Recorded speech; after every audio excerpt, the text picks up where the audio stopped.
Hello guys, welcome back to this channel. तो आज मैं पगलेट मूवी को एक्सप्लेन करने वाली हूँ। इस मूवी की शुरुआत में हमें एक शांतिकुंज नाम के घर को दिखाया जाता है, जहाँ पर एक आस्तिक नाम के लड़के की डेथ हो गई है और अब उसके छोटे भाई को गंजा किया जा रहा है, लेकिन वो नहीं चाहता कि उसके बाल उतारे जाए।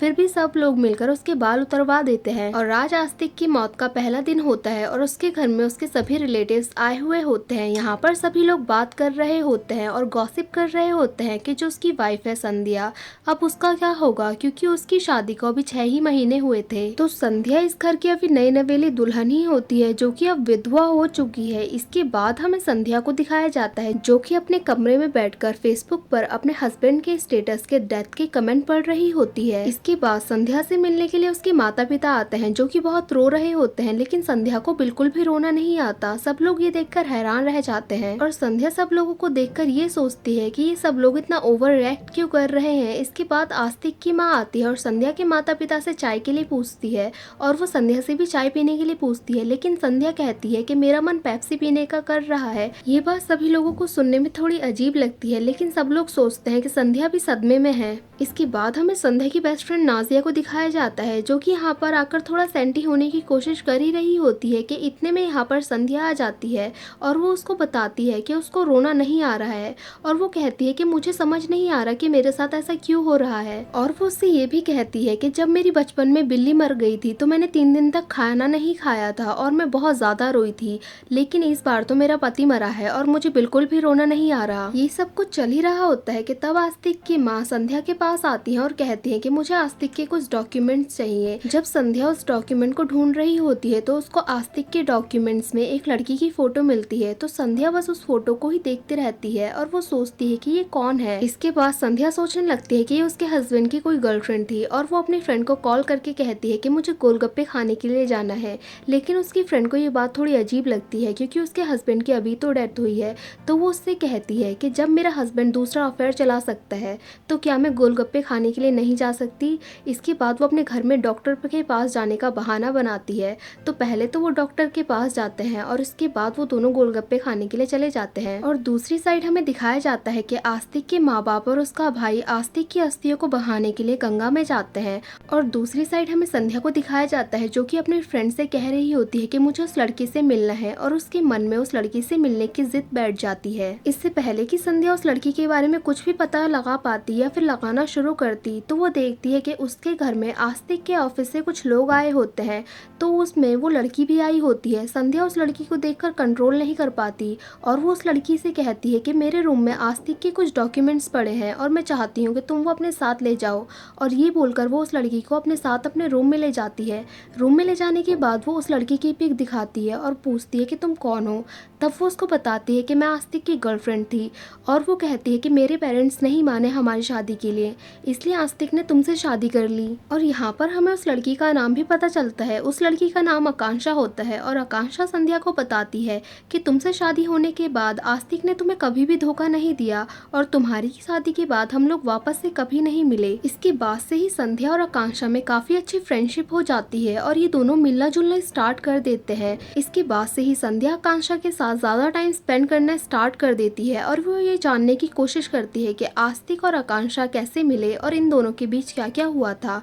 और वो ये सोचती है कि अगर वो इन दोनों के रिश्ते को जान लेगी तो हो सकता है कि वो अपने हस्बैंड को और ज्यादा समझ सके, क्योंकि अभी उसकी शादी को बस 6 ही महीने हुए थे, जिसकी वजह से वो आस्तिक को ज्यादा नहीं समझ पाई थी। और शादी के 6 महीने में भी आस्तिक उससे ज्यादा बात नहीं करता था। अभी ये सब कुछ चल ही रहा होता है कि इतने में इंश्योरेंस कंपनी की साइड से एक आदमी आता है और वो बताता है कि आस्तिक ने एक इंश्योरेंस करवाया था जिसमें मिलने वाला अमाउंट 50 लाख था। और वो कहता है कि इस इंश्योरेंस में उन्होंने नॉमिनी में बस एक ही इंसान का नाम दिया था, जो कि संध्या है, और अभी सारा पैसा संध्या को मिलने वाला था। ये बात सुनकर सभी लोग हैरान रह जाते हैं और अचानक से सभी लोगों का नेचर संध्या को लेकर चेंज हो जाता है और सभी लोग संध्या से बहुत ही अच्छे से बिहेव करने लग जाते हैं। पहले उसकी माँ जो उसे अपने साथ नहीं रखना चाहती थी, अब वो उसको ऑफर करती है कि तुम मेरे घर चल सकती हो। और जो उसके सास ससुर थे, जो कि उसको अपने घर में नहीं रखना चाहते थे, अब वो भी उसको अपने घर में रखने के लिए लिए रेडी हो जाते हैं। लेकिन संध्या को इस बात से कोई भी फर्क नहीं पड़ता था और वो तो अपनी ही सोच में डूबी रहती है। लेकिन दूसरी साइड जो उसके ससुराल वाले थे वो इंश्योरेंस कंपनी में जाकर वहाँ पर थोड़ी बातचीत करके इंश्योरेंस में नाम चेंज करवा के संध्या की जगह किसी और का नाम डालने की कोशिश करते हैं। लेकिन घर पर उसकी सास संध्या से कहती है कि तुम कार्तिक के कज़न ब्रदर से शादी कर लो, और वो सोचती है कि संध्या के पास जो 50 लाख है तो वो आधा आधा बांट लेंगे। यहाँ पर उसकी सास को पैसों का लालच होता है तो वो लड़का सोचता है कि इस पैसे से मैं अपना बिजनेस स्टार्ट कर लूंगा, इसीलिए वो भी शादी के लिए हाँ कर देता है। लेकिन जब संध्या की माँ को पता चलता है कि संध्या ने शादी के लिए हाँ कर दिया है तो वो संध्या के पास आती है और उसको बहुत ज़्यादा डांटने लगती है। लेकिन संध्या कुछ भी समझने की बजाय और ज़्यादा गुस्सा करने लग जाती है और अपनी मॉम को ही सुना देती है। अब उसकी माँ गुस्सा होकर इस घर को छोड़कर चले जाती है। इसके बाद संध्या का देवर उसके पास आता है और उसको बताता है कि मेरा कज़न तुमसे प्यार नहीं करता, बल्कि वो तो बस तुम्हारे पैसों के लिए तुमसे शादी कर रहा है। और वो बातों बातों में उसके ये भी बताता है कि वो उससे कितना प्यार करता है और अगर वो चाहे तो वो दोनों शादी कर सकते हैं। लेकिन संध्या को ये बात सुनकर बहुत ज़्यादा गुस्सा आ जाता है और वो उसको यहाँ से भगा देती है डांट कर। अब हमें अगले दिन आस्तिक की 13वीं का दिन दिखाया जाता है और यहाँ पर हमें दिखाया जाता है कि संध्या एक सफ़ेद साड़ी में बाहर आती है और तभी सभी लोग नोटिस करते हैं कि वो कज़न जो कि संध्या से शादी करने वाला था वो अपने बैग पैक कर कर यहाँ से चले जाता है। लेकिन पहले तो सभी लोगों को कुछ भी समझ में नहीं आता। अब बाद में उन सब लोगों को पता चलता है कि संध्या ने उससे कहा था कि वो आस्तिक के बच्चे की माँ बनने वाली है और सभी लोग ये बात सुनकर थोड़ा परेशान हो जाते हैं और संध्या को ढूंढना स्टार्ट कर देते हैं। लेकिन संध्या उनको कहीं भी नहीं मिलती और संध्या की मॉम जब उसको रूम में ढूंढने के लिए जाती है तो वहाँ पर उनको एक लेटर मिलता है। उस लेटर में संध्या ने लिखा था कि वो अपनी एक पहचान बनाना चाहती है, इसीलिए वो इस घर को छोड़कर जा रही है। इसके अलावा संध्या एक कॉल लेटर अपनी दादी के पास छोड़कर जाती है जो कि उसकी सास पढ़ती है और उस खत में संध्या ने लिखा था कि उसको पता है कि उसके सास ससुर फाइनेंशियल क्राइसिस से जूझ रहे हैं, लेकिन फिर भी वो उसको कुछ भी नहीं बताते। और वो कहती है कि अब वो चाहती है कि वो आस्तिक की जगह उनका सहारा बने, इसीलिए वो यहाँ से जा रही है ताकि वो बाहर जाकर जॉब कर सके और पैसे भेज सके।